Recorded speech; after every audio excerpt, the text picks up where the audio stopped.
معاشرے کا سب سے بڑا کڑوا سچ یہ ہے کہ بینک کے باہر کھڑا رہنے والا چوکیدار، واچ مین، اس کی تنخواہ آپ کو 17-18 ہزار نظر آئے گی۔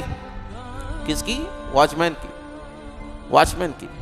چھوٹے سے چھوٹا پیشہ کام کرنے والا آدمی، اس کی تنخواہ 15 سے 20 ہزار، یہاں تک کہ روڈ صاف کرنے والے میونسپلٹی کے لوگ، ان کی تنخواہ 40 ہزار آپ کو نظر آئے گی۔ لیکن بڑے افسوس کی بات ہے، مسجد کے امام کی، مسجد کے مؤذن کی تنخواہ آپ کو 10 ہزار کے اندر نظر آئے گی۔ وجہ کیا ہے؟ ہمارا انٹرسٹ آج جو ہے مسجدوں پر نہیں رہا۔ آج ہماری اہمیت، مسجدوں کی اہمیت آج ہمارے پاس نہیں رہی۔ مؤذنوں کا کیا حال ہے؟ اماموں کا کیا حال ہے؟ محلے میں کوئی آدمی مر گیا تو مؤذن صاحب جا کے بیٹھ کے رونا، غسل دیے تک رہنا، کفن پہنائے تک رہنا، دفنائے تک رہنا، پھر جو ہے زیارت میں رہنا، دسویں میں رہنا، قرآن پڑھنا، بخشنا۔ جی مؤذنوں کا کیا حال ہو گیا؟ آپ کے گھر کے انڈے لانا، آپ آتے، آپ لڑ کر بیوی سے آتے، ڈانٹتے مؤذن کو آپ۔ یہ بتائیے اللہ کے گھر کے خادم کی یہ حالت ہماری نگاہوں میں ہے۔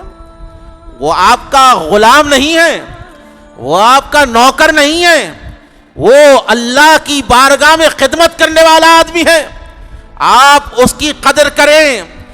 اور امام ہو یا مؤذن ہو، امام کی تنخواہ کم سے کم جو ہے 30 ہزار ہونی چاہیے، مؤذن کی تنخواہ کم سے کم 20 سے 25 ہزار ہونی چاہیے، کیونکہ آپ 1 لاکھ کما کر بھی پریشان ہیں۔